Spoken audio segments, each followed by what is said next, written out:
Follow topgrade.pk's 30 day study schedule. 30 दिन का एक स्केड्यूल मैंने बना के दे दिया है, आप उसको ब्लाइंडली फॉलो कर सकते हैं और इंशाल्लाह आपका जो सिलेबस है पीएमसी का 2 दफ़ा बहुत ही इफ़ेक्टिवली रिवाइज हो जाएगा। Let me show you that syllabus.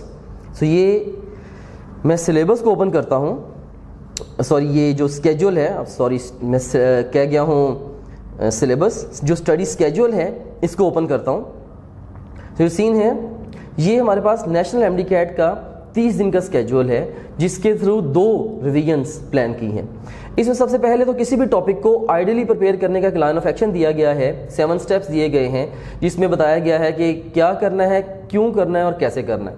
इसको तो मैं यहाँ पे डिस्कस नहीं करूँगा, मैं स्ट्रेट अवे जाता हूँ अपने मेन सिलेबस की तरफ। So let me Orient you towards this schedule. इसमें आप देखें कि इसमें फर्स्ट जो रिवीजन है इसमें आपने कंप्लीट सिलेबस की फास्ट रिवीजन करनी है। इसमें देखें कि एक्सट्रीम लेफ्ट कॉलम में डे नंबर है, फिर बायोलॉजी है, फिर थर्ड कॉलम में फिजिक्स है, फिर chemistry, English and logical reasoning है। अब देखें कि डे नंबर 1 जो है इसके अंदर अब बायोलॉजी का आपने ये वाला एरिया कवर करना है, से बायोडाइवर्सिटी और प्रोकैरियोट्स, और फिजिक्स का फोर्स एंड मोशन, केमिस्ट्री का introduction to fundamental concepts of chemistry, English का orientation of grammar and logical reasoning का लॉजिकल प्रॉब्लम्स।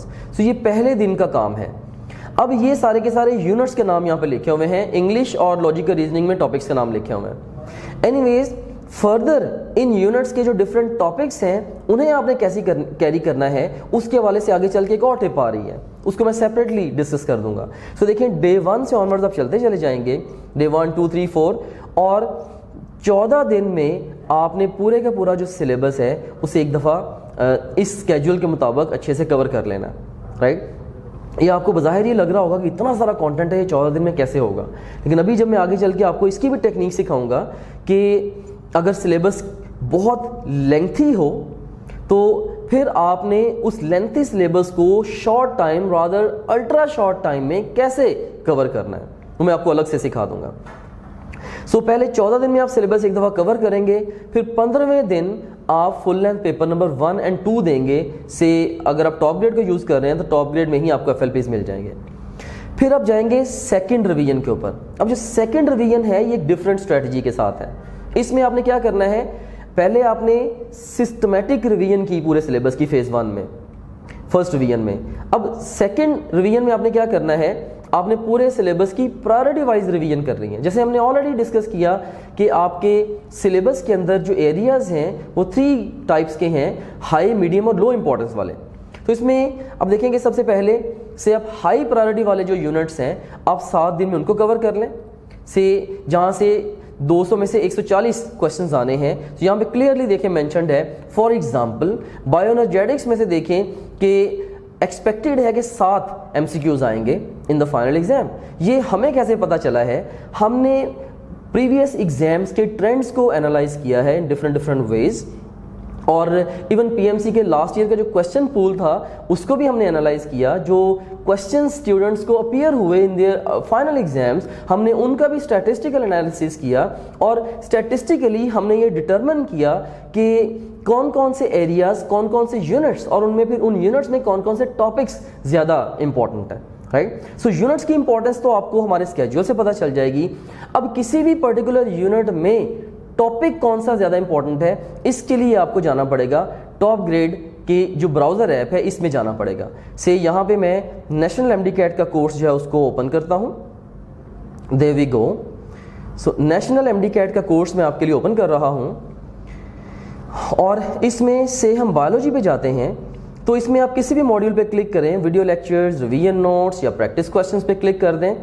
सो इसमें आप देखें कि से मैं प्रैक्टिस क्वेश्चंस पे क्लिक कर देता हूं, तो आपके सामने सारे के सारे जो है वो डिफरेंट यूनिट्स देखें ओपन हो गए। अब देख सकते हैं कि यूनिट्स के साथ ही हमने उनकी इंपॉर्टेंस भी लिखी हुई है कि जो हाई इंपॉर्टेंस के वाले जो यूनिट्स हैं हमने उनके आगे इंपॉर्टेंट लिख दिया है, ताकि आपको याद रहे इनको प्रिपेयर करते हुए, अच्छा भाई ये अहम तरीन मेरे यूनिट्स हैं और इन पे मैंने सिग्निफिकेंट अमाउंट ऑफ टाइम को लगाना है। से अगर एक के साथ हमने इंपॉर्टेंट नहीं लिखा हुआ, से प्रोकैरियोट्स है या एवोल्यूशन है, अगर हमने इसके साथ इंपॉर्टेंट नहीं लिखा तो इसका ये मतलब है कि बस आपने इसको एक टाइम कैप लगा देना है और उस टाइम में जितना हो गया, then you have to move on. अच्छा, ये तो यूनिट वाइज इंपॉर्टेंस आपको ये हमारे जो सेक्शंस हैं टॉप ग्रेड के एनएमडी कैट के कोर्स के वहाँ पे भी मिल जाएगी और हमारे स्केड्यूल में भी मिल जाएगी। अब बात आती है टॉपिक वाइज इंपॉर्टेंस की। आपको ये कैसे पता चलेगा कि कोई पर्टिकुलर टॉपिक कितना इंपॉर्टेंट है एग्जाम के पॉइंट ऑफ व्यू से। इसके लिए आप क्या करेंगे, आप यहाँ पे उस पर्टिकुलर यूनिट पे क्लिक करेंगे, इसको चूज करेंगे। अब देखें कि overall cell structure and function में से जो एग्जाम का बहुत ज्यादा फोकस रहा है वो सेल मेम्ब्रेन पे रहा है, राइट। ये एक इंपॉर्टेंट टॉपिक है। इस तरह से हम किसी और यूनिट को भी चूज करके देख लेते हैं। जैसे मैं कोऑर्डिनेशन एंड कंट्रोल को अगर चूज करता हूं तो इसमें से देखें कुछ पर्टिकुलर एरियाज हैं जो कि ज्यादा इंपॉर्टेंट हैं, जैसे CNS, overall nerve impulse and synapse से बहुत सारे क्वेश्चंस आए हैं। जिस भी यूनिट को मैं चूज करूंगा उस यूनिट के जो इंपॉर्टेंट टॉपिक्स हैं वो मेरे पास आ जाएंगे, राइट। इंपॉर्टेंट टॉपिक्स का आपको कैसे पता चलेगा, आप उस पर्टिकुलर यूनिट को चूज करेंगे, पिक करेंगे और उसके अंदर जो मोस्ट इंपॉर्टेंट टॉपिक्स हैं जहां से एग्जाम में ज्यादा पोर्शन आया है वो आपके सामने आ जाएगा। इस तरह से टॉपिक्स की इंपॉर्टेंस आपको इस टूल से ये जो टॉप ग्रेड की ऐप है इसके थ्रू पता चल जाएगी। Alright, now let's move on to the next area. अभी हम डिस्कस कर रहे थे अपने स्केड्यूल को। इसमें मैंने आपको ये बताया है कि अब आपने क्या करना है, अब आपने ओवरऑल, अब हम सेकंड रिवीजन की डिस्कशन कर रहे थे। इसमें सबसे पहले 7 दिन में आपने 7 दिन में हाई प्रायोरिटी या हाई इंपॉर्टेंस वाले जो टॉपिक्स हैं उन्हें कवर करना है और उसके बाद फिर आपने मीडियम प्रायोरिटी वाले टॉपिक्स को 4 दिन में जहां से 44 एमसीक्यूज आने हैं, फिर लो प्रायोरिटी वाले टॉपिक्स को आपने 2 दिन में जहां से 16 एमसीक्यूज आने हैं, इनको कवर करना है। अगर आप चाहें तो आप पहले लो प्रायोरिटी वाले टॉपिक्स को कवर करने पे 2 दिन लगा दें, फिर 4 दिन मीडियम और एंड पे जो आपके 7 डेज हैं वो हाई पे लगा दें। आप इसकी जो तरतीब है उसको उलट भी कर सकते हैं as per your own choice, right. लेकिन बेसिक फिलॉसफी सेम है, you have to spend more time on the area जहां से पेपर आपका ज्यादा आना है। This is extremely important. उसके बाद फिर डे 29 पे आप क्या करेंगे, आप full length paper number 3, 4 and 5 को इन डिटेल आप अटेम्प्ट करेंगे। आप उसके अंदर अपनी ओवरऑल कह लें कि जो डिफरेंट एग्जाम टेकिंग स्किल्स हैं उसके ऊपर भी मैं आगे आने वाले दिनों में वीडियोस बनाऊंगा। उन स्किल्स को प्रैक्टिस करेंगे, अपनी गलतियों से सीखेंगे और इवन इन एफएलपीज के अंदर जो क्वेश्चंस आपके गलत होंगे आप उन क्वेश्चंस से भी सीखेंगे। हर एफएलपी को दे के उसके नतीजे में आपको एनालिसिस हमारा सिस्टम देगा। अगर आप टॉप ग्रेड से एफएलपी अटेम्प्ट करते हैं कि आपके ये वाले चैप्टर्स और टॉपिक्स वीक हैं तो आप उन एरियाज को स्पेसिफिकली भी फोकस में लेके आएंगे। और उसके बाद फिर जो लास्ट डे से 30th डे है आपका, मे बी अगर 31st डे पे आपका एग्जाम है तो आप जैसे जैसे पूरी तैयारी करते चले जाएंगे आपने ये ज़हन में रखना है कि जो मेरा लास्ट डे होगा बिफोर द एग्जाम, राइट, उस दिन मैंने कौन कौन सी चीज़ें लाजमी पढ़ के जानी है। आप भले कुछ एक डायरी पे नोट करते चले जाएं, आपको ऑफ कोर्स जब सिलेबस में से आप 2 दफ़ा जाएंगे आपको क्लियरली पता चल रहा होगा कि यार ये चीज़ अगर मैंने आखिरी दिन ना देखी तो मेरी गलतियां होंगी।